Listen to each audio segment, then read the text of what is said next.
Alors bonjour à tous et j'espère que vous allez bien. Alors là du coup on va réagir on va faire une petite balade critique où on va réagir à des posts chrétiens et puis on va essayer de commenter un peu tout ça. Donc on va pas perdre plus de temps, c'est parti. Donc là ça c'est ça c'est un TikTok que ma sœur elle m'a envoyé. Vous allez voir c'est quelque chose. Par contre je sais pas si on va bien entendre le truc. Je sais pas si c'est ça. Non, c'est pas ça. C'est pas ça, du coup. Euh, Pourquoi ça me met pas la vidéo? C'est bizarre ça.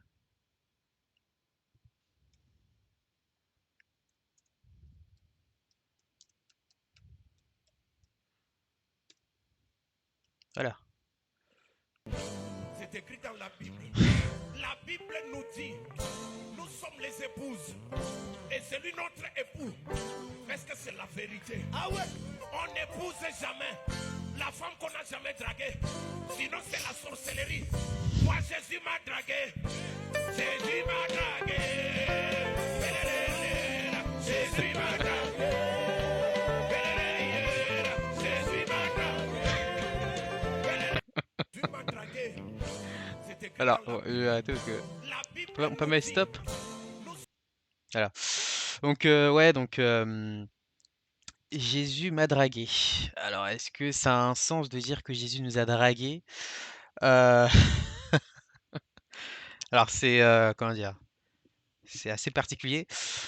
Euh, Alors, on peut, comment dire, on peut avoir, il peut y avoir une analogie entre guillemets sur le fait que Jésus, voilà, souvent même dans la Bible, hein, il y a cette image-là de Jésus en tant qu'époux, Jésus qui joue le rôle, ouais, d'époux et souvent pour symboliser notre relation avec Jésus ou bien avec Dieu. Effectivement, l'analogie d'un couple peut être utilisée, mais effectivement, il faut pas pousser la comparaison un peu trop loin, je pense. Si on dit, comment dire? Parce que, comment dire? Si on va un peu, si vous voulez, dans, l'étymologie grecque, en fait, tout le problème, c'est la notion d'amour. La notion d'amour, il y a plusieurs types d'amour et souvent il peut y avoir des confusions. Comment dire? Parce que ça me fait ça me fait penser aussi à un truc quand on dit, «Nous sommes, l'épouse du Christ».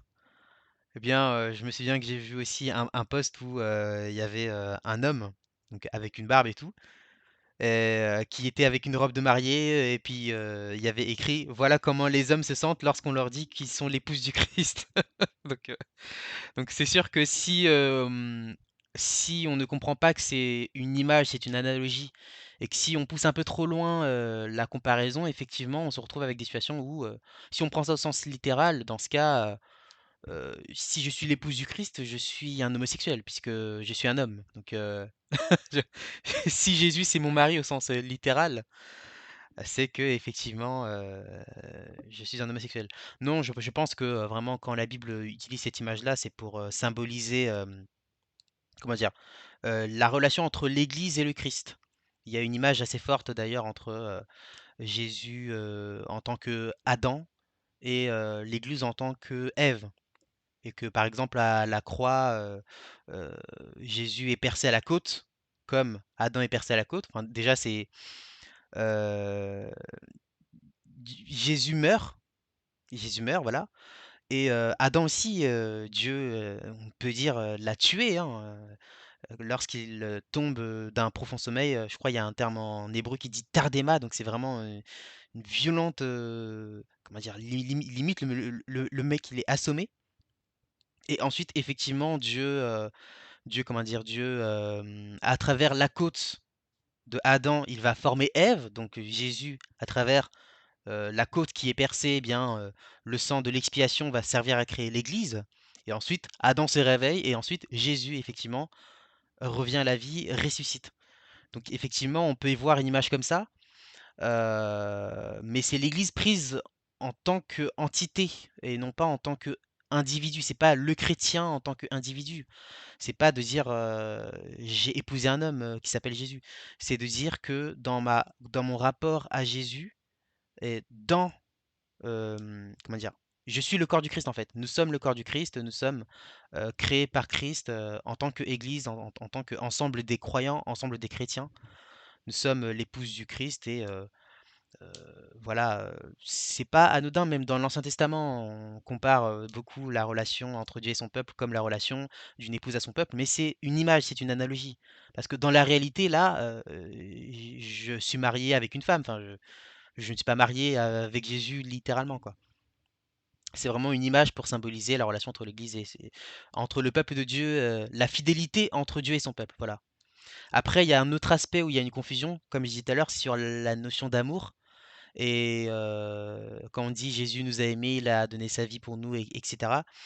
La notion d'amour, faut faire très attention parce qu'effectivement, si la Bible utilise cette notion d'amour, comment dire? Sentimentale pour dire que, dans notre rapport au Christ, nous sommes aussi un peu comme, l'épouse du Christ, il faut aussi faire attention parce qu'il y a plusieurs types d'amour, en grec notamment. Il y a, si je peux le citer rapidement, il y a l'amour, passion, l'amour, heu pathos. Il y a l'amour, philia, donc l'amour familial. Donc quand je dis: «J'aime ma mère», c'est pas la même chose que quand je dis, «J'aime, mon prochain», enfin j'aime, la glace ou bien quelque chose comme ça. Il y a l'amour, éros, donc l'amour, érotique où on est attiré par les qualités de quelque chose, bien de quelqu'un. Et il y a effectivement l'amour agapé, la charité caritas. Et cet amour-là, effectivement, c'est l'amour, qu'on a en tant que chrétien, qu'on a aussi bien envers Dieu et aussi bien envers son prochain. Après, il y a l'amour, proskuneo, donc on appelle la notion de adoration. Et là, elle n'est due qu'à Dieu. Ensuite, effectivement, on peut y voir, une autre manière dans notre rapport à Dieu, une autre manière de concevoir cet amour-là. Mais encore une fois, je pense que c'est vraiment à titre analogique, quoi. Dans l'Ancien Testament, chaque fois que Israël s'éloignait de Dieu, on disait que Israël s'est prostitué, quand elle allait vers d'autres idoles. Et c'était simplement pour symboliser, voilà, l'alliance comme un mariage, quoi. L'alliance entre Dieu et son peuple, quoi. Mais je pense que, comme je disais tout à l'heure, faut pas pousser la comparaison, beaucoup trop loin. Donc, heu, donc voilà. Donc ensuite, je sais pas sur quoi d'autre réagir, j'essaie de taper des mots-clés pour tomber sur du contenu chrétien intéressant sur lesquels on pourrait réagir. J'avoue que là, j'ai pas trop d'idées. Alors voyons ce qu'on a là. Mmh, ouais, on parle de l'islamophobie, nanana. Voici quelques versets pour chaque situation négative de ta vie. Chargez plus. Les amitiés musulmanes chrétiennes sont les meilleures. Avoir Dieu, c'est avoir tout en soi. Ce que les chrétiens n'ont pas le droit de croire, pratiquer. Tiens, on va voir qu'est-ce que c'est que ça.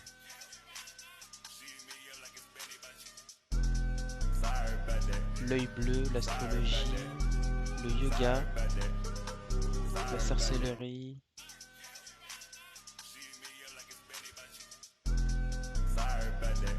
l'astrologie. Alors, je sais pas c'est quoi l'œil bleu. Oh, je sais pas comment on fait pour arrêter ça. Je sais pas c'est quoi l'œil bleu. Si vous savez, je vous laisse le mettre en commentaire. Moi, je ne sais pas du tout. En revanche, bon, je reconnais que je botte en touche sur l'astrologie et sur le dernier, c'était quoi? C'était sur? Faudrait que je remette ça. L'œil bleu, l'astrologie, le yoga et d'accord, ok. Donc, entre la sorcellerie et l'astrologie, là, je botte en touche, hein. Je suis pas forcément, je n'ai pas fait forcément des recherches approfondies sur ça, sur comprendre pourquoi précisément c'est condamné. ou bien ce serait une pratique à proscrire en tant que chrétien. En revanche, le yoga, je vois pas tellement. Heu, bon, je ne suis pas non plus expert du yoga, mais je sais pas moi, si on tape sur internet, le yoga, enfin, le yoga c'est quoi? Tiens, on va taper sur internet puis voir. Qu'est-ce que c'est que le yoga? Définition du yoga? Je sais pas s'il y a une définition. Parce que je ne vois pas trop dans la pratique du yoga qu'est-ce qu'il y aurait de contradictoire en fait avec, bah, la foi chrétienne. Doctrine et exercice traditionnel hindou cherchant à réunir l'individu avec le principe de toute existence. Ces exercices pratiquent comme une gymnastique, faire du yoga. Ok.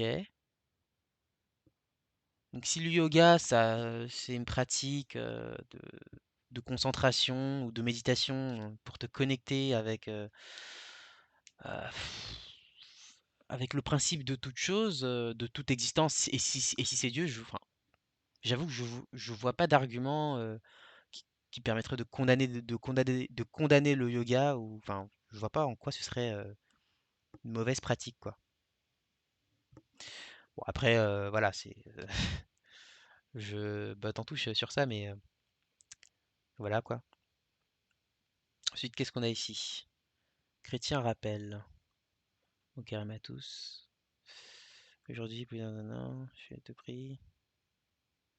Chapelet le rosaire. Euh, Que se passe-t-il entre l'Arménie et l'Azerbaïdjan? Ouais, bon, ça c'est pas trop.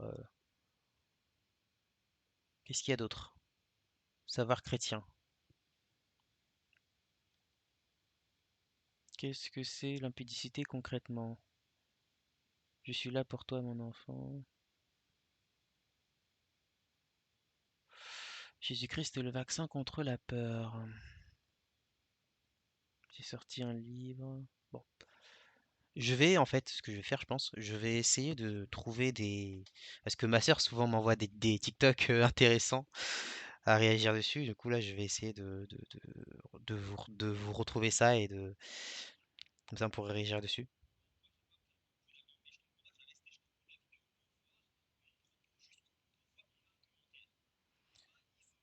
Donc, dire Jésus t'aime. Ok, donc ça, c'est sur TikTok. Ça, c'est dire Jésus t'aime. Qu'est-ce que ça change?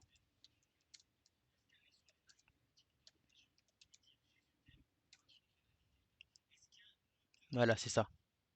Bon, encore une fois, je vais pas me faire beaucoup Ça d'amis, dure mais je 3 minutes, hein? t'encourage à rester jusqu'au bout de Je la suis pas sûr vidéo qu'on va pour regarder tout. voir mon propos jusqu'au bout, pour voir mon argumentaire. Ouais. Et pas isoler un bout de ma vidéo pour me faire dire ce que j'ai pas dit. Tu vois, j'ai un problème avec les gens qui vont dire à tout le monde Jésus t'aime. Est-ce que ça a déjà changé une vie de quelqu'un?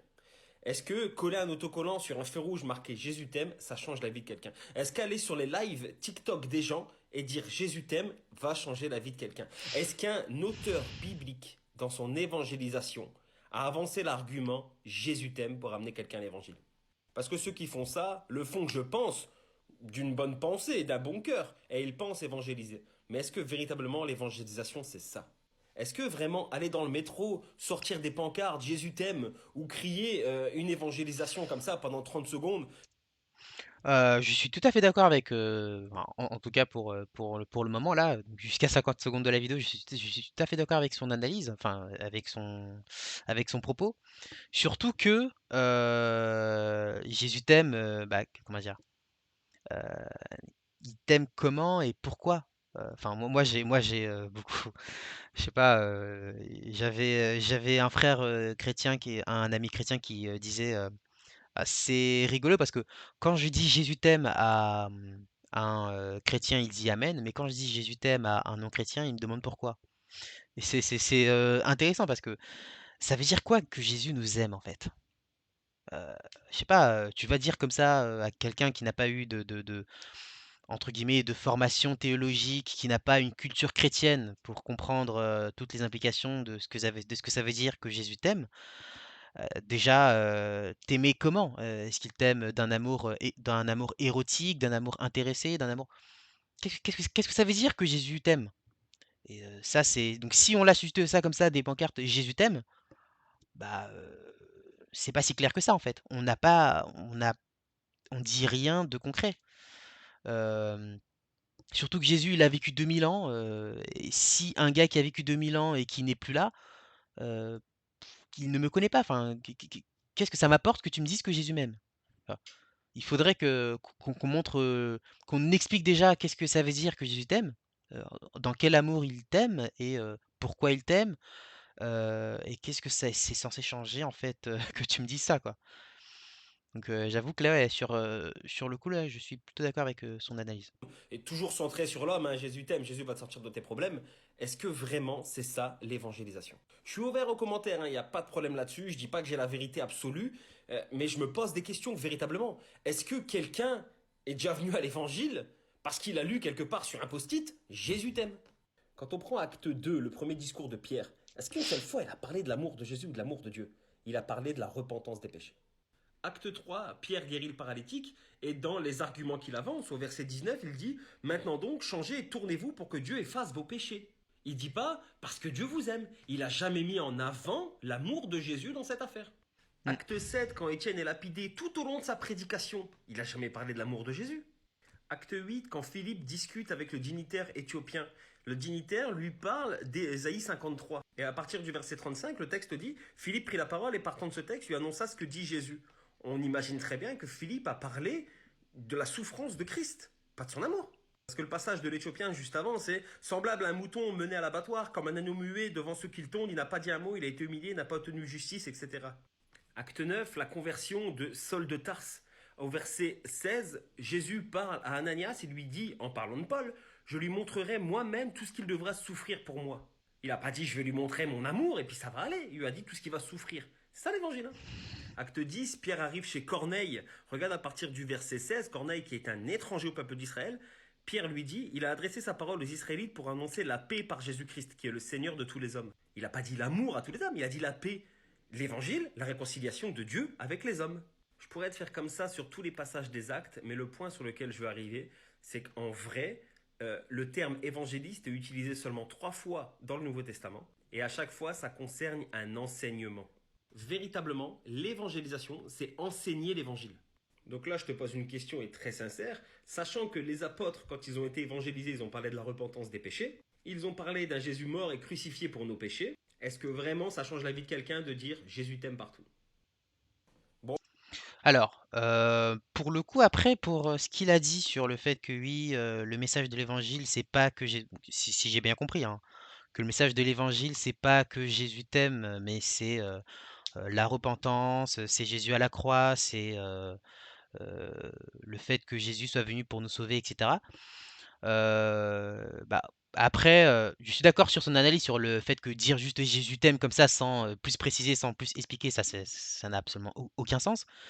Et sans prêcher les autres choses et enfin, les mots ont un sens et les mots, surtout dans la religion, hein, les mots ont un sens dans un système, comment dire?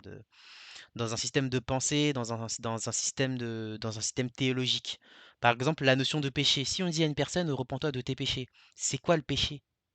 Et si la personne n'a pas déjà reçu une culture chrétienne qui lui permet de comprendre le mot péché, c'est un mot compliqué à comprendre, hein, c'est pas, le mot péché, c'est un mot qui, est très contextuel, la notion de péché ou bien la notion d'amour dans la religion et ce sont des notions qui sont très complexes à comprendre, qui ont un sens dans un cadre bien défini et si on n'a pas justement ce cadre-là de compréhension, on ne peut pas vraiment saisir en fait le message et moi ce que je dis c'est que je suis pas d'accord parce que je trouve qu'il va quand même un peu loin. J'ai l'impression que ce qu'il dit, c'est que finalement il ne faut pas parler de l'amour de Jésus et que parler de l'amour de Jésus, ce n'est pas évangéliser. Alors que, bah, enfin, comment dire? On peut tout à fait, évangéliser, parler, de l'amour de Jésus et préciser dans le comment dire? Encadrer l'enseignement de l'amour de Jésus dans un cadre où on prêche l'évangile. C'est-à-dire qu'on prêche les autres doctrines, hein, on s'arrête pas juste à dire: «Jésus t'aime, point». Non, on explique les choses, on explique le contexte, on explique le pourquoi, le comment Et pour moi, on peut tout à fait parler de l'amour de Jésus et dire qu'on a évangélisé. On peut parler de la croix, on peut parler, de la raison pour laquelle il s'est incarné et on dit que c'est par amour pour nous. Et si, Jean 3,16, Dieu a tant aimé le monde qu'il a donné son fils unique. Donc, il y a bien la question de l'amour de Dieu, de l'amour de Jésus et Jésus en Jean 17, il dit bien que, «Père, que les hommes soient un avec moi comme toi et moi nous sommes un, afin que nous soyons tous un, afin que le monde sache que je les ai aimés comme tu m'as aimé». Donc Jésus, met bien aussi l'accent sur le fait que le monde doit savoir qu'il nous aime. Donc je suis d'accord avec, tonton Ben Ben, c'est son blaze, sur le fait qu'il ne faut pas juste réduire, notre prédication sur, «Jésus t'aime, point», voilà. Il faut expliquer les choses, il faut expliquer le contexte, faut voilà. Mais je suis pas d'accord si, là où il va en disant qu'il f que qu'il enfin, qu'il faudrait pas évangéliser en parlant de l'amour de Jésus. Je pense quand même que l'amour de Jésus est quand même important et c'est pas non plus, une chose à exclure. En tout cas de ce que j'ai compris, hein, j'ai cru comprendre qu'il, disait que, parler de l'amour de Jésus, ce n'est plus évangéliser. Parce que soi-disant la Bible, n'en parlerait pas. Ou bien, les évangiles, enfin, quand on parle de l'évangélisation, il s'agit jamais de l'amour de Jésus. Alors qu'il me semble que justement, la raison pour laquelle Dieu s'incarne, Dieu se fait homme, Philippiens 2,6, il, renonce à sa condition divine. La raison pour laquelle il le fait, c'est par amour. Donc c'est par l'amour de Jean 3,16. Donc je suis pas d'accord forcément avec, sa conclusion. Donc ouais. Bon, on va analyser, je sais pas si, il a peut-être d'autres, on peut peut-être s'attarder sur lui. Je ne veux pas non plus donner l'impression que je m'acharne sur quelqu'un, je vais réagir à d'autres posts. Mais tiens, c'est quoi ça? La boxe chrétienne, c'est quoi ça? Tu dois sans doute te rappeler, il y a quelques temps, on t'avait parlé avec Marine qu'on voulait mettre en place un projet de box de livres par abonnement ou par one shot. Des livres chrétiens, bien entendu, tu nous connais. La réflexion a Ah, continué d'être je nourrie croyais et on qu'il avance il parlait vraiment de sur les boxe, éléments à poser dans. sportive. Ça c'est quoi ça? Salut mon frère. Alors les livres apocryphes sont des livres que nous ne reconnaissons pas comme étant ainsi. Ok. Je sais que tu ne parlais pas à moi, mais on a déjà parlé de Being sur un autre commentaire. Je me permets d'intervenir. Bénigne. C'est quoi ça?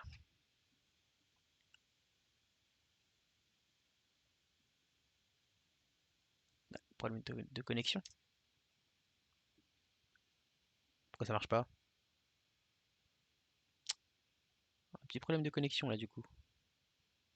Tu vois, c'est exactement tout ce que je vais combattre. Tout ce dont avec lequel je ne suis pas d'accord. Parce que la base d'autorité n'est pas la même.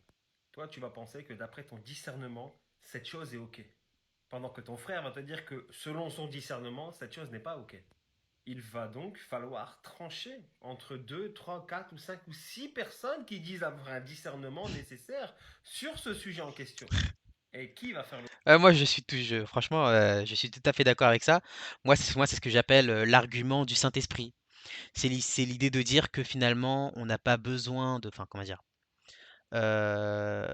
Pour lire la Bible, heu, il y a besoin d'être, éclairé par le Saint-Esprit, d'avoir comme un super pouvoir une compréhension supérieure, de telle sorte que, je sais pas moi, toi, tu vas apprendre la Bible, tu vas lire A et la personne, dans sa croyance, elle croit B. Voilà. Et puis tu essaies de lui dire: «Mais en fait, regarde là, quand même dans la Bible, tu es chrétien, normalement tu dois te baser sur la Bible et la Bible dit A, mais toi tu crois B, qu'est-ce qui se passe?» Et la personne va te sortir: «Non, mais tu n'as pas le discernement, il faut avoir le Saint-Esprit pour comprendre en fait que en vérité la Bible, même si apparemment c'est écrit A, mais en fait elle veut dire B». Ou bien même carrément: «Je crois B, la Bible dit A, mais j'ai raison parce que en fait, le Saint-Esprit me l'a inspiré». Parce que, il faut, marcher selon le Saint-Esprit et les Écritures tuent et l'Esprit vivifie. Ça, c'est aussi le passage, préféré qu'on sort pour dire que finalement, voilà, je suis inspiré par le Saint-Esprit, je suis très spirituel, je suis très profond et donc ce n'est pas sujet à débat, ce n'est pas sujet à démonstration, quoi. Et c'est ça le problème de ce truc-là, de cet argument à force finalement, c'est que on n'a plus aucune référence comme, il a dit, hein, tonton Ben Ben et donc du coup, comme on n'a plus aucune référence sur laquelle se baser, on peut plus vérifier en fait si, celui qui dit être inspiré par le Saint-Esprit et qui prêche un truc, on peut plus savoir si c'est vrai ou faux puisque, c'est juste, l'argument du Saint-Esprit, quoi et je trouve, cette démarche effectivement, problématique, quoi. Parce que finalement, je peux inventer tout ce que je veux. Tant que je dis que c'est le Saint-Esprit qui me l'a inspiré, je peux inventer tout ce que je veux et les gens seront obligés de me croire. Et comme il a dit, bah, le problème c'est que si 2 personnes qui disent parler par le Saint-Esprit disent, enfin se contredisent totalement, bah, qui a raison, qui a tort? C'est c'est c'est ça, quoi. Donc non, cet argument du Saint-Esprit, je le trouve un peu trop facile, quoi. Un peu trop facile et puis, intellectuellement facile parce que finalement les gens, qui utilisent cet argument ne sont plus amenés à devoir justifier ce qu'ils affirment. Non, tu dois me croire sur parole parce que c'est le Saint-Esprit. Donc c'est un peu facile. L'autorité, simplement la Bible. Le cadre qui apporte la norme de notre foi, c'est la Bible, tout simplement. Ce n'est pas ton discernement. Pour savoir ce qui est orthodoxe, c'est-à-dire correct vis-à-vis de la foi, c'est la Bible qui nous le donne. Ce n'est pas nos envies, nos pensées, notre pseudo-discernement. C'est la Bible. Et si tu penses que quelque chose est vrai d'un point de vue pieux et que tu ne retrouves pas dans la Bible, et que tu ne retrouves pas soit de situation analogue, soit d'enseignement donné directement par la Bible sur ce sujet, ça ne peut pas être une base. La base de la piété chrétienne, c'est la Bible et rien d'autre. Alors, par contre, je pense que tonton Ben là, ce qu'il propose, c'est, enfin, la position à laquelle il adhère, c'est une position très scripturaire.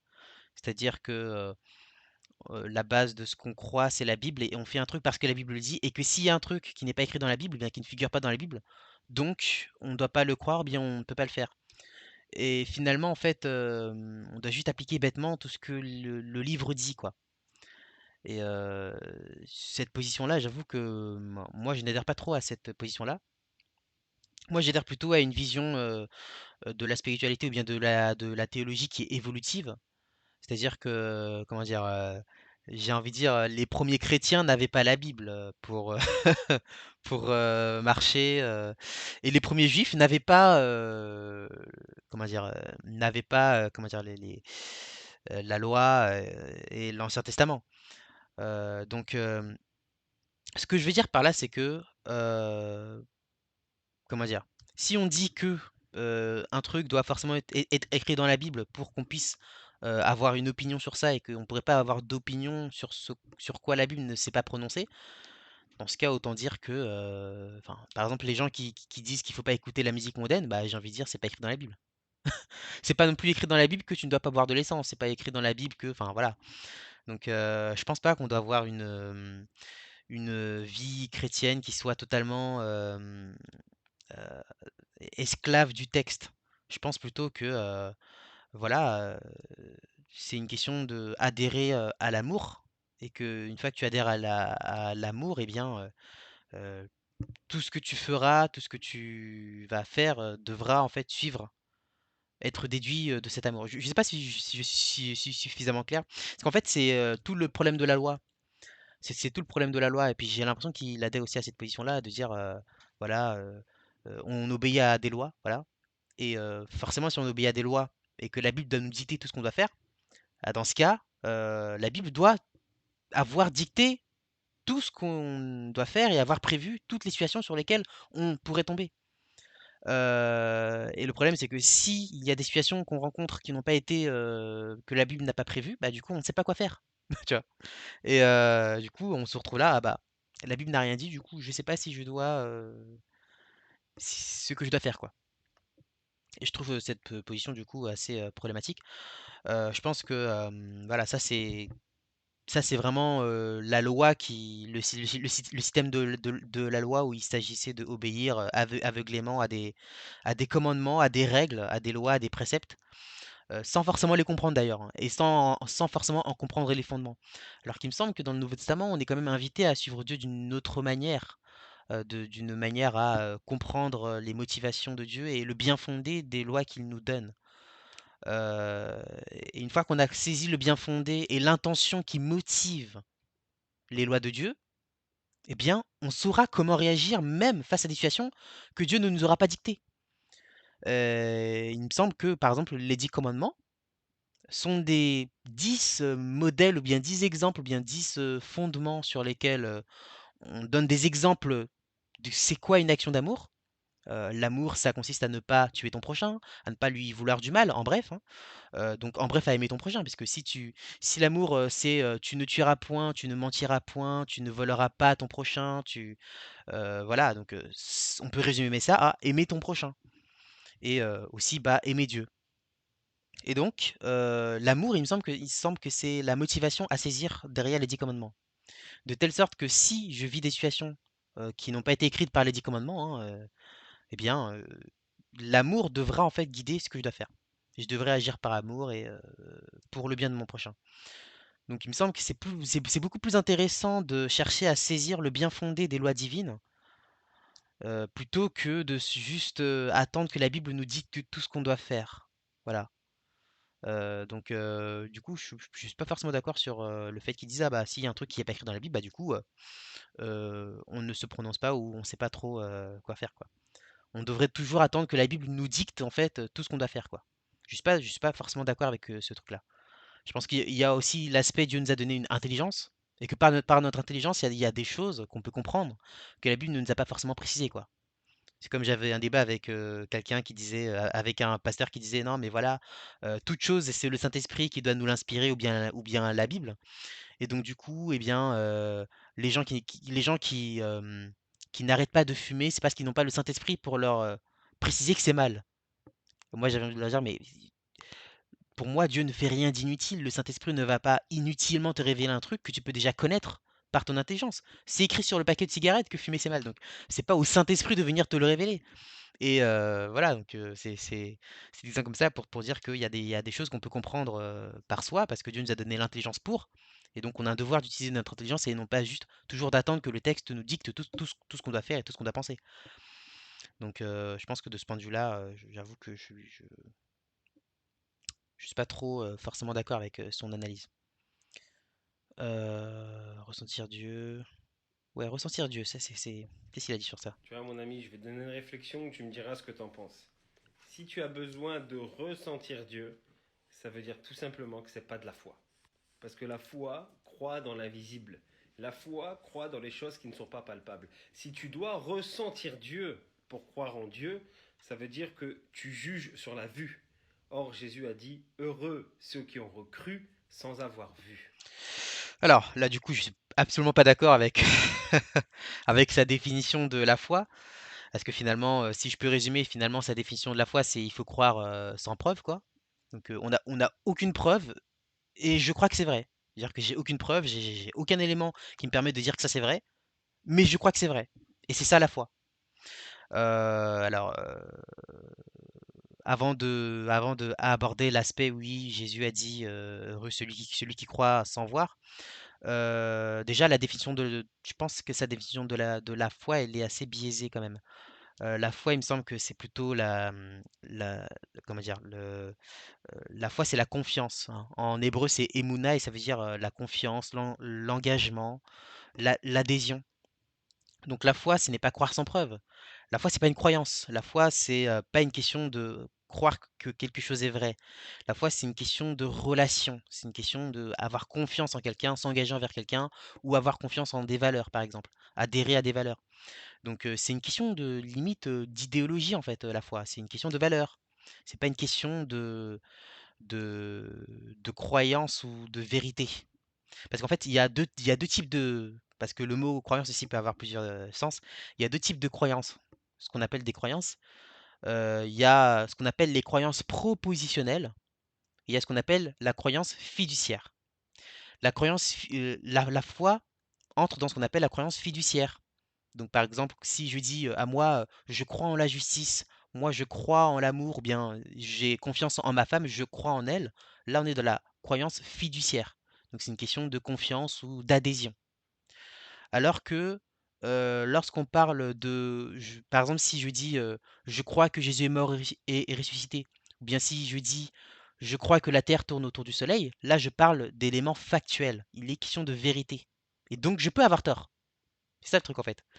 Hem, je peux avoir tort et surtout c'est vraiment, je crois en des faits. Je crois que des faits sont vrais et là, ce qu'on appelle la croyance propositionnelle et donc c'est dans cela qu'on appelle les doctrines quand on dit: «Je crois que Jésus est mort ressuscité, je crois en l'existence de Dieu, je crois que Dieu est Trinité».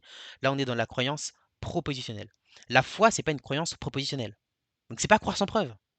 C'est pas une croyance, c'est pas, la foi, c'est, une question de valeur, une question, fiduciaire, de fidélité. Et donc, de ce point de vue-là, la foi, c'est pas croire sans preuve. Donc on peut avoir la foi et avoir des preuves. On peut voir, on peut avoir des preuves de l'existence de Dieu et avoir la foi. C'est-à-dire que je sais que Dieu existe et je lui fais confiance. Et faire confiance en une personne ne s'oppose pas au fait de savoir qu'elle existe. Donc, de la manière que je peux avoir confiance en ma femme et je sais qu'elle existe. Donc, c'est du même ordre. Maintenant, l'aspect, oui, Jésus a dit que c'est heureux celui qui croit sans avoir vu. Alors là-dessus, je pense qu'il y a une précision à faire. Il y a une recontextualisation à faire. Jésus s'adresse à Thomas. Donc Thomas qui voit Jésus ressuscité et qui ne veut pas croire. Et Jésus lui dit effectivement, heureux celui qui croit sans avoir vu. Parce que toi, tu as vu, tu as cru, heureux celui qui croit sans avoir vu. Alors, quel est le contexte dans lequel Jésus lui dit ça? Il y avait, donc Jésus avait annoncé qu'il allait mourir et ressusciter le troisième jour, etc.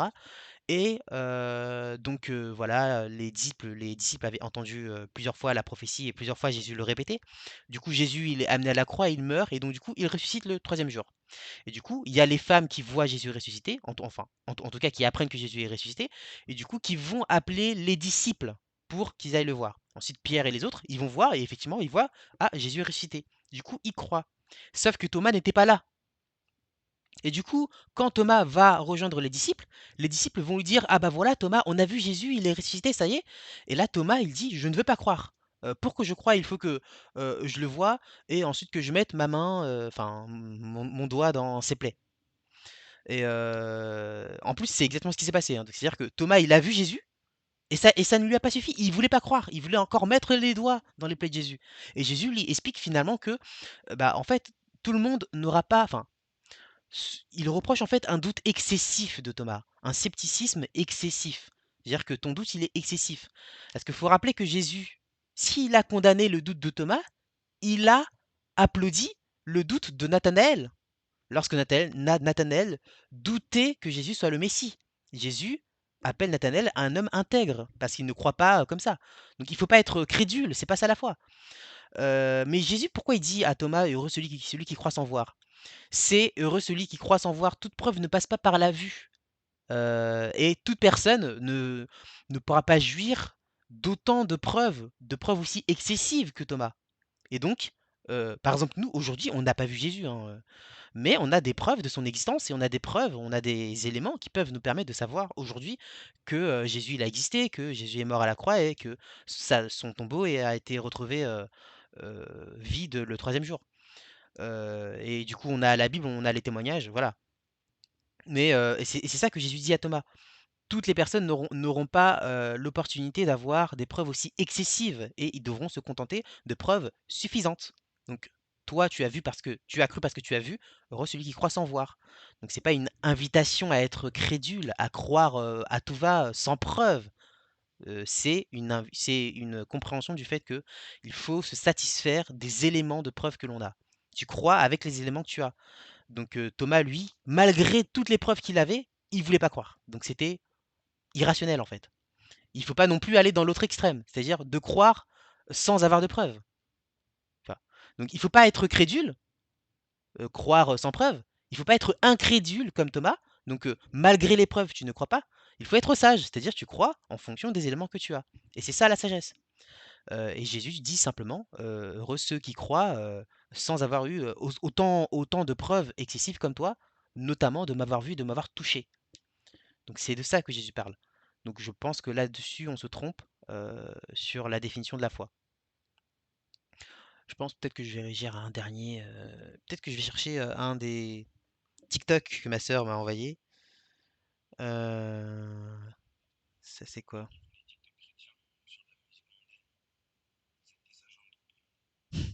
Attendez, que je revoie ça.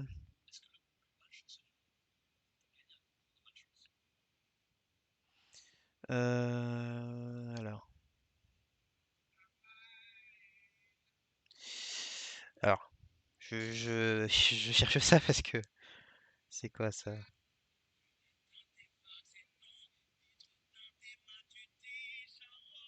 Putain. Euh...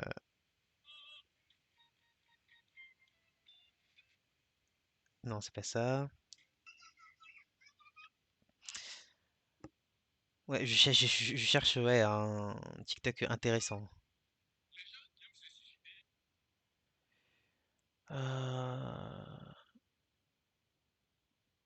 Ah, c'est dingue que je les trouve pas parce que d'habitude.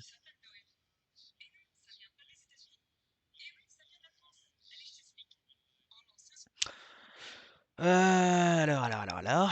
Je vais trouver. Ça.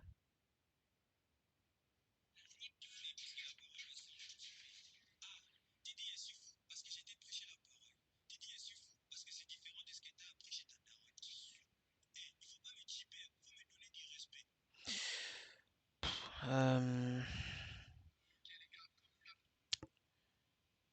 Du coup là, comme par hasard, je les trouve pas. Il y a des éléments quand tu les cherches pas, tu les trouves et quand tu les cherches, tu les trouves plus. C'est incroyable ça quand même, hein. Bizarre.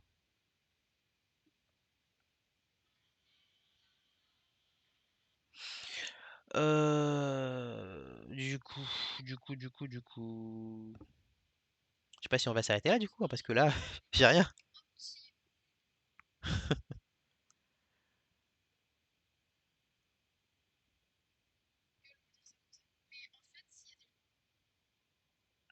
Qu'est-ce que c'est que ça?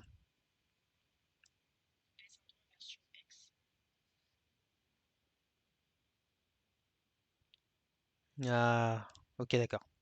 Ça, je pense que ça, je vais réagir pour finir.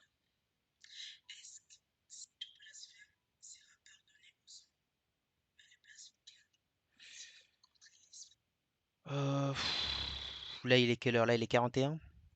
Je sais pas si je vais, je sais pas si je vais m'arrêter maintenant, parce que là, du coup, je cherche en vain. Je ne trouve toujours pas, je ne trouve toujours pas le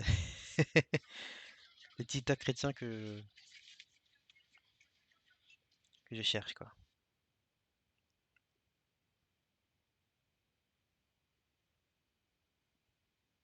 Et ça, c'est quoi du coup?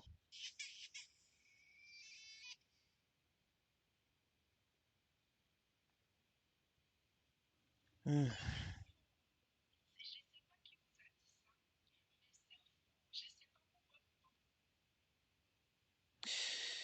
Ok, bon.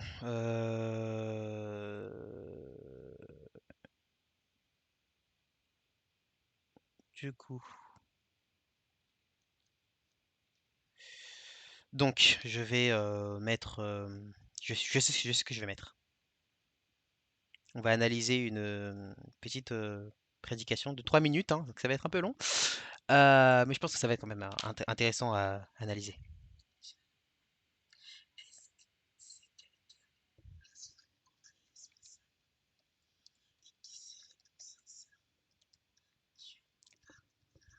Zut.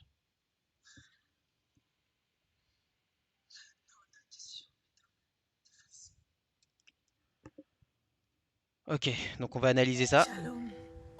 Est-ce que si quelqu'un blasphème contre l'Esprit Saint et qui se répand sincèrement, Dieu le pardonnera? Non, ta question me donne des frissons. Prenons la Bible. Dans le livre de Matthieu, chapitre 12, versets 31 à 32. Lisons. C'est pourquoi je vous dis. Donc là, la question c'est est-ce que quelqu'un qui a fait le péché contre le Saint-Esprit, s'il se repent sincèrement, est-ce que Dieu peut lui pardonner? Ce qui est un peu contradictoire dans les termes. Tout péché et tout blasphème sera pardonné aux hommes. Mais le blasphème contre le Saint-Esprit ne sera point pardonné. Quiconque parlera contre le Fils de l'homme, il lui sera pardonné. Mais quiconque parlera contre le Saint-Esprit, il ne lui sera pardonné, ni dans ce siècle, ni dans le siècle à venir. Le péché contre le Saint-Esprit, c'est un péché irrémissible, c'est-à-dire impardonnable. Faites très attention. Là, c'est Jésus qui parle. Il dit tout péché. Les tout là qui parlent, c'est tout avec T, non avec S. Il ne généralise pas. Il dit tout péché. Oui, Christ était venu pour mourir à la croix à cause de nos péchés.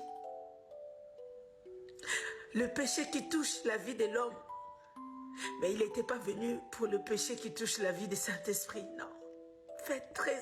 Alors déjà là, donc là, elle fait une distinction entre le péché qui touche la vie de l'homme et le péché qui touche la vie du Saint-Esprit. Et donc que Jésus serait mort à la croix pour permettre le pardon des péchés qui toucheraient, donc de tous les péchés, hein, des péchés qui toucheraient la vie de l'homme et non pas le péché qui touche la vie de Saint-Esprit. Je ne sais pas, je n'arrive pas à comprendre c'est quoi la différence. Qu'est-ce qu'elle appelle le péché qui touche la vie du Saint-Esprit? Je ne comprends pas. Qu'est-ce qu'elle appelle, enfin déjà, qu'est-ce qu'elle appelle le péché qui touche la vie de l'homme? Si le péché qui touche la vie de l'homme, c'est le péché qui est commis par l'homme, dans ce cas, est-ce que le péché qui touche la vie du Saint-Esprit, c'est le péché qui est commis par le Saint-Esprit? Enfin, qu'est-ce que ça veut dire, le péché qui touche la vie du Saint-Esprit? Je n'arrive pas trop à comprendre cette expression. Je trouve que c'est pas trop clair à ce niveau-là. Peut-être qu'elle va préciser après, hein, mais pour l'instant. Attention. À chaque fois où tu pêches, il présente son sacrifice devant Dieu. Il dit, Père, pardonne-leur. Oui. Et Dieu, dans son amour, dans sa miséricorde, il t'accorde son pardon. Oui, il t'accorde son pardon. Mais celui qui blasphème le nom du Saint-Esprit, qui parle mal contre le Saint-Esprit, il ne lui sera pardonné ni dans ce siècle présent, ni dans le siècle à venir. C'est un péché sans pardon. Et c'est un péché, même le diable n'a pas commis ça. Donc, le péché contre le Saint-Esprit, c'est parler contre le Saint-Esprit? Et que c'est un péché sans pardon, même que le diable n'aurait pas commis. Alors ça c'est intéressant. Est-ce que ça voudrait dire que le diable il peut être pardonné? C'est ça en fait. C'est donc souvent c'est comme souvent quand on veut comment dire grossir comment dire la conséquence de certaines choses. On dit ah toi tu commets tel péché, même le diable n'a pas osé commettre ce péché-là. Je sais pas en quoi c'est censé, enfin, je trouve qu'on est toujours pas clair en fait sur c'est quoi le péché contre le Saint-Esprit. Précisément, c'est quoi? Qu'est-ce que c'est? Parce que si on nous met en garde, parce que là, Grace Ndélé, donc Grace Ndélé nous met en garde contre le péché contre le Saint-Esprit, mais comment on peut savoir si on l'a pas déjà commis? Et comment on peut savoir, enfin, comment on fait pour ne pas le commettre si on sait pas ce que c'est? Donc ça sert à rien de mettre en garde contre un truc qu'on ne comprend pas. Il faut qu'on ait compris c'est quoi le péché contre le Saint-Esprit pour savoir si on l'a déjà commis et dans ce cas, bah, c'est mort. On est déjà au clair sur le fait qu'on ne pourra pas être pardonné et qu'on ne pourra pas être sauvé. Et si on l'a pas encore commis, bah, qu'on sache au moins qu'est-ce que c'est pour l'éviter. Donc ça n'a aucun sens de nous mettre en garde contre un truc qu'on ne comprend pas. Donc j'avoue que voilà. Et puis je trouve que, enfin, il y a quand même une contradiction que j'aimerais relever. La Bible dit quand même que, Jésus il est venu pour tous les péchés. Enfin, bibliquement, c'est quand même, heu, soutenable et j'ai envie de dire que Jésus il est mort pour tous les péchés. Donc il semblerait quand même contradictoire qu'on nous dise: «Ah non mais, à l'exception de ce péché-là» et en bref, le plus grand terroriste du monde, lui, il peut être pardonné et en bref, celui qui, si on dit que le péché contre le Saint-Esprit comme, Grace Ndélé fait, si on dit que le péché contre le Saint-Esprit, c'est parler mal contre le Saint-Esprit. Donc un jour, ou bien quand tu étais païen, tu as mal parlé, tu as fait une mauvaise blague sur le Saint-Esprit, tu seras pas pardonné. Je trouve ça quand même un peu bizarre comme manière de juger, enfin comme justice divine, dans la gravité des choses quand même, je trouve, assez étrange quand même, hein. C'est-à-dire que c'est moins grave de tuer 1 million de personnes, comme un Hitler ou comme un dictateur. Par contre, faire une blague dans l'ignorance contre le Saint-Esprit, ça par contre, ah non, là, vraiment, l'enfer. Ce serait, assez étrange, je trouve, pour un Dieu d'amour, que de appliquer sa justice de cette manière-là et de ouais, de juger comme ça. Ce serait vraiment, vraiment, vraiment étrange, quoi. Parce que c'est une personne qui est douce.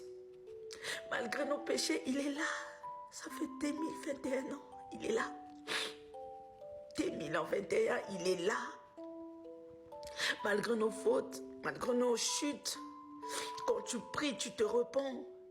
Il prend tes paroles, il les classe devant le trône de Dieu. Il dit, Père, écoute, pardonne. Et une personne douce comme ça, une personne qui te défend, et tu parles mal de lui. Non, ça c'est la méchanceté gratuite. Et surtout, vous qui ne croyez pas à la Trinité de Dieu, faites très attention. Limitez-vous au Dieu le Père, au Dieu le Fils. Mais ne touchez pas le Dieu le Saint-Esprit. Parce que ni le Père, ni le Fils ne pourra vous lui pardonner. Donc en bref, Dieu peut pardonner quand je peux tuer quelqu'un, quand je peux euh, insulter Jésus ou insulter le Père. En revanche, Dieu ne me pardonne pas si j'insulte le Saint-Esprit. Parce que dans sa définition du péché contre le Saint-Esprit, ça consisterait à parler mal du Saint-Esprit. Donc on pourrait dire l'insulter. Et donc Dieu pourrait me pardonner si je parle mal contre le Père ou le Fils. Par contre, contre le Saint-Esprit, non. Et du coup, c'est pas clair de pourquoi, en fait. Pourquoi?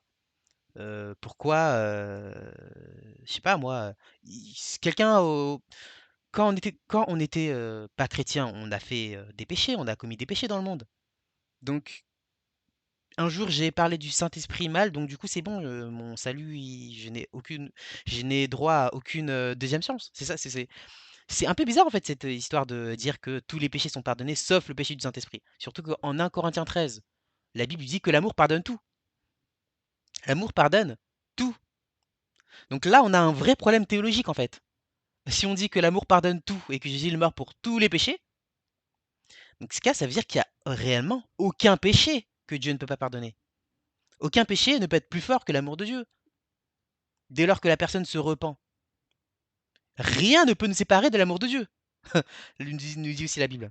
Donc cette histoire du péché contre le Saint-Esprit, de cet acte qui serait impardonnable, du seul acte qui pourrait nous séparer de Dieu, semble entrer totalement en contradiction en fait avec tout ce que la Bible nous dit sur la puissance de l'amour de Dieu qui est infini et et que rien ne peut limiter.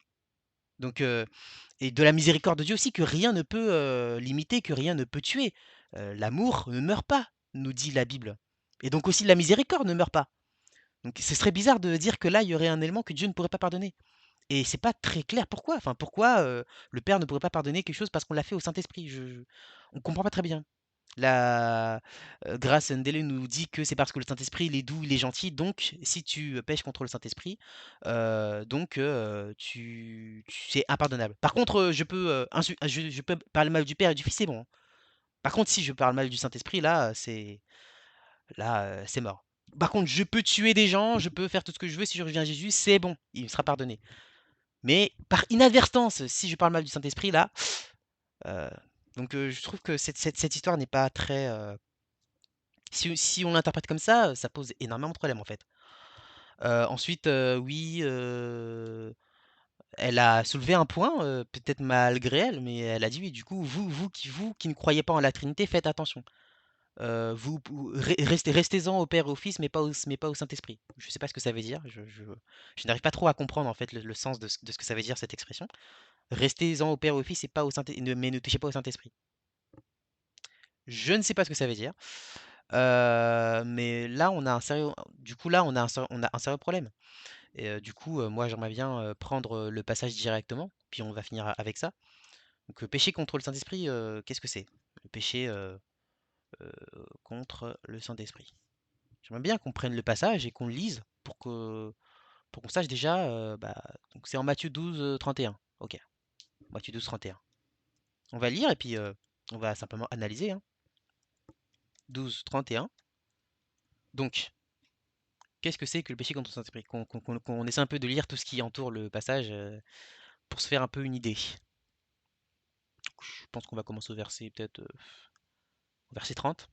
Celui qui n'est pas avec moi est contre moi, et celui qui n'assemble pas avec moi disperse. C'est pourquoi je vous dis, tout péché et tout blasphème sera pardonné aux hommes, mais le blasphème contre l'Esprit ne sera point pardonné. Quiconque parlera contre le Fils de l'homme, il sera pardonné, mais quiconque parlera contre le Saint-Esprit, il ne lui sera pardonné ni dans ce siècle, ni dans le siècle à venir. Ou dites que l'arbre est bon et que son fruit est bon, ou dites que l'arbre est mauvais et que son fruit est mauvais, car on connaît l'arbre par le fruit. Race de vipères, comment pourriez-vous dire de bonnes choses, méchants comme vous l'êtes? Car c'est de l'abondance du cœur que la bouche parle. L'homme bon tire de... D'accord. Donc si on prend... j'essaie en fait de trouver... peut-être qu'il y a une réponse hein, dans le contexte du passage. Si on prend au verset 25, pour comprendre un peu de quoi Jésus parle à la base. Euh, donc là, au verset 22, c'est le passage où les pharisiens... alors on lui amena un démoniaque aveugle et muet, il le guérit, de sorte que le muet parlait et voyait. Toute la foule étonnée disait, n'est-ce point là le fils de David? Les pharisiens ayant entendu cela dire, cet homme ne chasse les démons que par Belzébul, prince des démons. Ok. Comme Jésus connaissait leurs pensées, il leur dit, tout royaume divisé contre lui-même est dévasté, et toute ville ou maison divisée contre elle-même ne peut subsister. Si Satan chasse Satan, il est divisé contre lui-même. Comment donc son royaume subsistera-t-il? Et si moi je chasse les démons par Belzébul, vos fils, par qui les chassent-ils? C'est pourquoi ils seront eux-mêmes vos juges. Mais si c'est par l'Esprit de Dieu que je chasse les démons, le royaume de Dieu est donc venu vers vous. Ou comment quelqu'un peut-il entrer dans la maison d'un homme fort et piller ses biens sans avoir auparavant lié cet homme fort? Alors seulement il pillera sa maison. Celui qui n'est pas avec moi est contre moi, et celui qui n'assemble pas avec moi disperse. C'est pourquoi je vous dis, tout péché et tout blasphème sera pardonné aux hommes, mais le blasphème contre l'Esprit ne sera point pardonné. Quiconque parlera contre le Fils de l'homme, il lui sera pardonné, etc. Donc ça on l'a lu, d'accord. Donc là on voit que Jésus effectivement parle de la lutte, démoniaque, de quand on chasse les démons, de la lutte, ouais, démoniaque et que, là, ce qui se passe, c'est que les pharisiens, accusent Jésus de chasser les démons par, un esprit démoniaque, donc par Belzébul et donc Jésus dit, effectivement que c'est pas cohérent parce qu'on ne peut pas chasser le diable par le diable, quoi. Et donc du coup, heu voilà et donc après Jésus annonce un jugement en disant que, si c'est par l'esprit que je chasse les démons, le royaume de Dieu est venu vers vous. Hem, alors j'avoue que là, comme ça, le sens du passage, comme ça, ne m'est pas forcément clair. Alors moi ce que je pense simplement, à l'appui de je pense que la Bible, il faut la prendre comme un ensemble, hein, à l'appui de l'ensemble de la Bible, le Saint-Esprit a effectivement un rôle, primordial.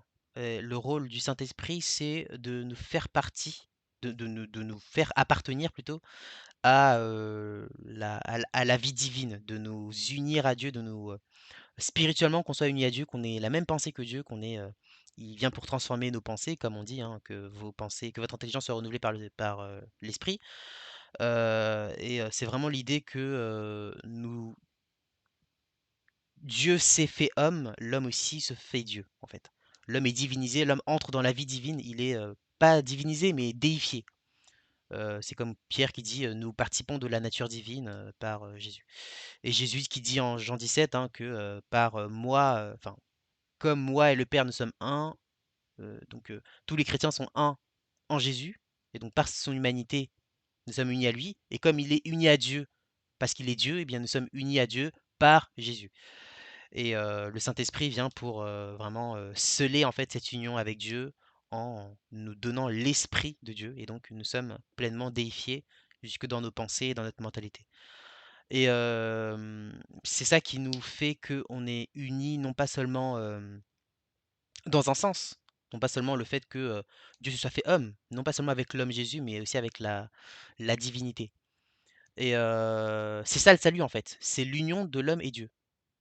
Et finalement, refuser le Saint-Esprit, effectivement, bah, c'est refuser le salut, en fait. Et comment dire? Tout à l'heure, quand je disais qu'il y a rien que Dieu ne peut pas pardonner, que Dieu peut pardonner tout, en fait, en vérité. Et du coup, après, on va me dire, mais du coup, qu'est-ce que ça veut dire ce passage-là qui dit que, effectivement, il y a un péché que Dieu ne peut pas pardonner, c'est le blasphème contre le Saint-Esprit. Alors, l'idée du pardon, c'est quoi? L'idée du pardon, c'est que Dieu est toujours prêt à pardonner. Dieu est toujours prêt à faire miséricorde, parce que bah, il a envoyé son Fils unique pour ça, hein, pour que nous puissions revenir à lui. Mais effectivement, Dieu ne va pas t'imposer le pardon si toi tu ne l'acceptes pas, si toi tu ne te repens pas. Le pardon, il est là pour donner une seconde chance à la personne, pour dire, voilà, tu as péché et donc je ne vais pas tenir compte de ton péché. Et c'est nécessaire, parce que à ce moment-là, quand tu acceptes de venir vers moi, effectivement, je te pardonne. À travers Jésus, je t'enlève ton péché, et à travers le Saint-Esprit, nous nous unissons, et donc tu es sauvé. Si on refuse le pardon de Dieu, on ne peut pas être sauvé. Et aller en enfer, c'est quoi? Aller en enfer, c'est simplement ne pas avoir reçu le pardon de Dieu, l'avoir refusé. C'est-à-dire que l'enfer, c'est un état où on n'est pas pardonné. Le paradis, c'est on est sauvé, ce sont des coupables qui sont graciés, qui sont pardonnés. Et donc, refuser le pardon de Dieu, refuser le Saint-Esprit, c'est refuser en fait l'union avec Dieu, c'est refuser le salut en fait, tout simplement. Et donc, effectivement, c'est la seule chose que Dieu ne peut pas pardonner. C'est la seule chose que Dieu ne pardonne pas. Dieu, il est prêt à pardonner. Dieu pardonne tout. Mais là où Dieu ne peut pas pardonner, c'est si l'individu refuse ce pardon et ne se repent pas. Dieu ne peut pas pardonner. Il ne va pas te pardonner alors que tu ne veux absolument pas l'accepter, venir à lui, puis être sauvé. Si tu ne veux pas être sauvé, Dieu ne va pas t'imposer d'être sauvé, te pardonner, puis te faire monter au ciel. Donc, enfin, t'emmener au paradis de force si tu ne le veux pas. Et donc, blasphémer contre le Saint-Esprit, c'est impardonnable dans ce sens-là. Dans le sens où, effectivement, le Saint-Esprit est nécessaire au salut. Le Saint-Esprit est ce par quoi nous sommes unis à Dieu, nous sommes déifiés et nous entrons dans la vie divine. Et que c'est ça le salut. Et que finalement, euh, ne pas être pardonné, c'est ne pas avoir reçu le Saint-Esprit, c'est la même chose. Et donc, effectivement, blasphémer contre le Saint-Esprit, c'est refuser de manière claire et de manière consciente bah, le salut de Dieu et les valeurs chrétiennes et tout ça. Donc, effectivement, bah, là, Dieu ne peut pas te pardonner. Et c'est impardonnable, puisque Dieu, là, tu mets un échec à son amour et à son pardon, euh, alors que lui, il veut te le donner. De la même manière qu'on peut dire, bah, quelqu'un qui refuse Jésus, bah, on ne peut pas le pardonner, en fait, parce que par définition, la personne ne veut pas de ce pardon. Donc, blasphémer contre le Saint-Esprit, ça veut simplement dire ça, ça veut simplement dire refuser le pardon de Dieu et refuser l'union à Dieu, refuser le salut, tout simplement. Et donc, c'est pour ça qu'effectivement, tu finis bah, en enfer. Et donc, dans ce sens-là, ça ne contredit pas. Tous les passages qui disent que Dieu pardonne tout, que l'amour pardonne tout, bien, ça ne contredit pas cet élément-là, puisque Dieu pardonne tout. C'est-à-dire que Dieu, il est toujours prêt à pardonner, il est toujours prédisposé à faire miséricorde, à condition que tu l'acceptes, à condition que tu ne le refuses pas. Mais dès lors que tu le refuses, effectivement, tu refuses de recevoir son esprit, de recevoir son aide, de recevoir sa pensée, de recevoir sa force, et donc de recevoir l'union avec Dieu, le salut. Et donc, effectivement, là, Dieu ne peut pas te pardonner. Donc, je pense que c'est plus ça que moi j'entends personnellement par le péché contre le Saint-Esprit, à la lumière de comprendre c'est quoi le rôle du Saint-Esprit, et à la lumière aussi bah, d'autres affirmations de la Bible sur le pardon. Comprendre c'est quoi le pardon. Et comprendre qu'en vérité, la Bible affirme que Dieu, il n'y a rien que Dieu ne peut pas pardonner. Il n'y a rien que Dieu ne peut pas pardonner. Il n'y a aucun péché qui est impardonnable, en fait. Ce qui est impardonnable, la seule chose que Dieu ne peut pas pardonner, la seule chose qui empêche Dieu de pardonner quelqu'un, c'est quelqu'un qui ne veut pas de ce pardon, tout simplement. Donc, c'est ça le péché contre le Saint-Esprit. C'est refuser, en fait, le pardon, enfin, comment dire, l'union de Dieu, d'entrer dans la vie divine avec Dieu et d'être sauvé. Donc, voilà. Donc, c'est ça que je voulais dire. Puis après, voilà, parce que là, je vois le verset 32, quiconque parlera contre le Fils. il sera pardonné, mais quiconque parlera contre le Saint-Esprit ne lui sera pas, enfin, pardonné ni dans ce siècle, ni dans le siècle à venir. Après, on peut se poser la question pourquoi on dit que quiconque parlera contre le Fils peut être pardonné, alors que si on parle contre le Saint-Esprit, on peut pas être pardonné. Là-dessus, j'avoue que je pourrais botter en touche, hein, j'avoue que j'ai pas forcément les plus de précisions sur ça. À part que le rôle de Jésus, c'était de mourir à la croix et de, comment dire, comment dire, de mourir à la croix et de accomplir tout ce qu'il avait à faire. Donc, son rôle, c'était de mourir à la croix, euh, par son humanité, de manifester l'amour de Dieu de manière incarnée et d'être un modèle et qu'on soit unis à Dieu à travers son humanité. Donc, après, le Saint-Esprit, lui, il vient plus pour changer nos pensées, nos mentalités, agir spirituellement pour nous communiquer spirituellement en fait la pensée de Dieu, et pour vraiment sceller spirituellement l'union avec Dieu. Effectivement, c'est beaucoup plus fondamental peut-être. L'action du Saint-Esprit est beaucoup plus fondamentale finalement que l'action de Jésus. Parce que dans le même sens, on pourrait dire, ah bah, tu peux ne pas croire, enfin, ne pas avoir une idée claire comment dire, de la croix ou bien de l'incarnation, mais adhérer à des valeurs finalement qui sont celles de la loi. Tu as l'esprit de la loi. Et donc, tu as l'esprit en toi. Et donc finalement, peut-être que refuser le Saint-Esprit, ça consisterait aussi à ne pas avoir ces valeurs en toi, ou bien refuser les valeurs qui sont celles de la loi, que Jésus résume par l'amour. Il faut rappeler ce que la Bible dit, hein. Heu, heu, ceux qui, comment dire? Je n'écrirai plus mes lois dans des tables de pierre, mais dans des tables de chair. Ça, c'est une prophétie que Dieu annonce pour dire que les lois ne seront plus des lois que vous allez faire par contrainte, mais ce sera des valeurs auxquelles vous allez adhérer. Et Jésus résume la loi dans la valeur de l'amour. Et donc, finalement, avoir l'esprit de la loi, c'est adhérer à la valeur chrétienne de l'amour. Et dans le Nouveau Testament, en Romains, il faut rappeler ce qui est écrit, hein. Il y a écrit que il y a des personnes qui pratiquent spontanément les commandements, donc qui ont l'esprit de la loi et qui pratiquent spontanément finalement l'amour en fait, les valeurs chrétiennes. Et la Bible dit encore que celui qui aime est déjà né de Dieu et finalement connaît Dieu et est déjà en relation avec Dieu. Et donc ce serait aussi ça, avoir finalement l'esprit de la loi, l'esprit de Dieu. Et que finalement, quelqu'un qui s'oppose aux valeurs de Dieu refuse l'esprit de Dieu parce qu'il refuse les valeurs de Dieu. Et que le Saint-Esprit vient aussi justement nous, nous nous faire adhérer dans les valeurs, à la valeur de l'amour. Et que finalement, refuser le Saint-Esprit, c'est refuser d'adhérer à cette valeur-là. Et donc, du coup, si tu n'adhères pas aux valeurs divines, tu ne vas pas aller au paradis où s'accomplira pleinement cette valeur. Tu vas aller dans un lieu autre que le paradis où s'accomplira ta valeur. Si ta valeur, c'est peut-être autre chose que l'amour, eh bien, tu iras dans un endroit qu'on appelle l'enfer, qui correspondra à tes valeurs.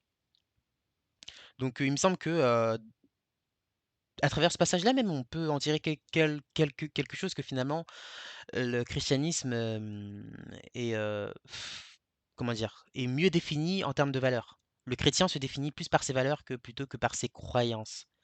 Et que finalement, parler mal contre le Fils de l'homme, disons contre Jésus, ce serait plutôt sur le plan, voilà, je ne sais pas si Jésus il est Dieu ou pas, je ne crois pas que Jésus est Dieu, et que quelqu'un peut se tromper, hein, honnêtement sur le fait de ne pas être au clair sur des doctrines.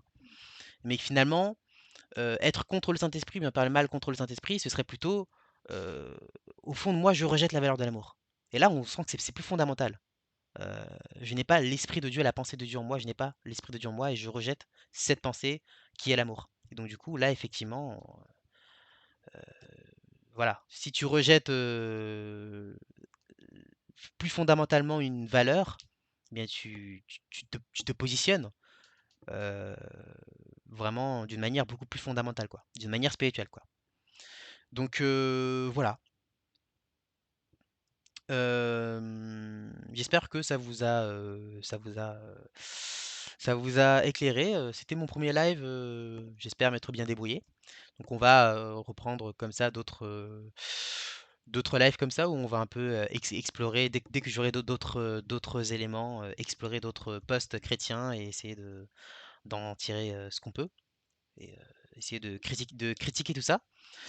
Je vous laisse mettre dans les commentaires si, enfin, votre avis, si vous avez des choses à dire, si vous êtes pour, si vous êtes contre, et si vous avez aussi des posts à me proposer, hein, des posts chrétiens à me proposer sur lesquels je pourrais réagir. Donc c'est un nouveau format que je teste. Donc je vous laisse mettre tout ça, voilà. Et moi je vous dis du coup à très bientôt, donc la semaine prochaine. Et du coup, bah, on reprendra tout ça. Voilà, à très bientôt.